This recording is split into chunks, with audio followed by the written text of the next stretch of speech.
Afrika'da açılan oldukça anlamlı bir kuyunun haberini sizlerle paylaşacağız.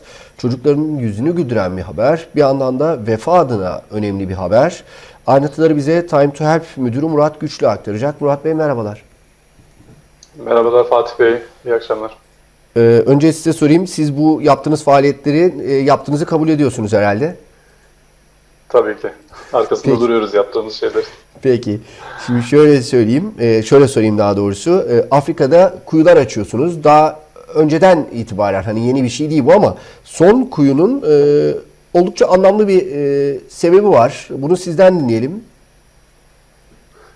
Öncelikle böyle bir fırsatı verdiğiniz için ben teşekkür etmek istiyorum. Time to Help Yardım Zaman Derneklerini tanıtıp anlatabilme fırsatı verdiğiniz için.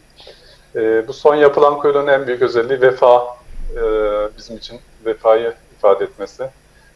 Türkiye'den kaçarken Meriç'te hayatını kaybeden, şehit olan Hatice Akçabay ve 3 çocuğunun anısına yapılan bir kuyu.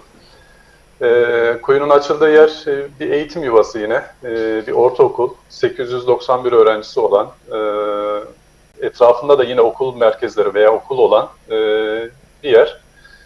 Burada da Tanzanya'daki Time to Help görevlisi arkadaşlarımıza biz teşekkür ediyoruz. Onların düşündüğü, onların inceliğiyle hayata konulan bir kuyu.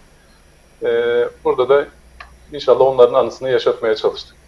Peki sadece bu okulun faydalanması için yapılan bir şey mi yoksa o bölgedeki genel ihtiyaca karşılayabilecek şekilde yapılmış bir proje mi?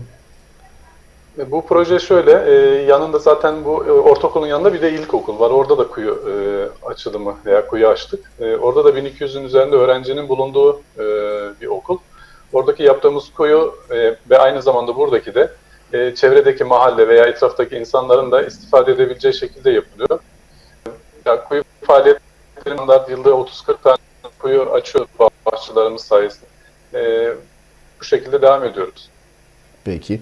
Sizi bulmuşken Time to Help'in diğer yardım faaliyetlerini de konuşmak isterim. Çünkü son dönemde hizmet hareketiyle ilgili yaptığımız yayınlarda genelde işte cadı avına maruz kalmış insanlar, kaçırılmak istenen gazeteciler ya da Türkiye'deki tutuklamalar vesaire bunları konuşuyoruz ama sizin yaptığınız iş başka bir şey. Siz yardım faaliyetlerine aralıksız devam ediyorsunuz. Öyle mi? Evet. Fatih Bey şöyle bir başlamak isterim.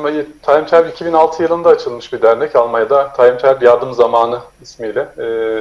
Time to Help'in 7 tane daha kardeşi var. 6 tanesi Avrupa'da. Hollanda, Belçika, Fransa, İsviçre, Danimarka, İngiltere. Bir tane de Tanzanya'da. Yine bu Tanzanya'daki kuyular açılan yerdeki derneğimizin ismi Time to Help Derneği olarak yapılıyor faaliyetler. Faaliyetlerimiz insani yardım, her zamanki yani bizim standart yaptığımız Ramazan, Kurban faaliyetlerimizin yanında sağlık faaliyetlerimiz var. Katarak göz ameliyatları. Onun yanında yetimlere sahip çıkma, yetimhane tamiri, okul tamiri, tadilat, eğitimle alakalı olarak yine burslu öğrenci okutma, burs talep öğrencilere burs bulma, burs imkanları tanıma. Sadece bununla da sınırlı kalmıyor. Yine bizim aktüel yaptığımız işte Yunanistan özellikle mülteci hizmetleri, mülteci, muhacir arkadaşlarımız için yapılan bir faaliyetimiz var. Bu da özellikle Yunanistan ayağı, belki ona özellikle değinmek gerekiyor. Yunanistan'da Selanik ve Atina'da 2 tane gıda ve eşya, yani kıyafet depomuz var. Burada da oradaki ihtiyaç sahiplerine bu imkanları sunmaya çalışıyoruz. Özellikle gıda ve kıyafetle alakalı Avrupa'dan, Almanya'dan, Polonya'dan, değişik ülkelerden bizim depomuza gönderilen yardımlar var. Oradan dağıtımları yapılıyor. Dağıtımları da oradaki gönüllü arkadaşlarımız yerine getiriyor. Peki bu hani mültecilere yönelik projeler, son olarak bu soruyu sorayım. Sadece Türkiye'li mültecileri mi kapsıyor yoksa başka ülkelerden gelmiş oradaki mültecilerle ilgili projeleriniz var mı ya da böylesi bir niyet de var mı? Sadece Türkiye'den gelen mültecileri kapsamıyor. Onlar tabii ki önceliklerimizden bir tanesi ama özellikle yani ben geçen hafta yine Yunanistan'daydım. Hollanda Time to Help'in bir faaliyetiydi. Ona katıldım.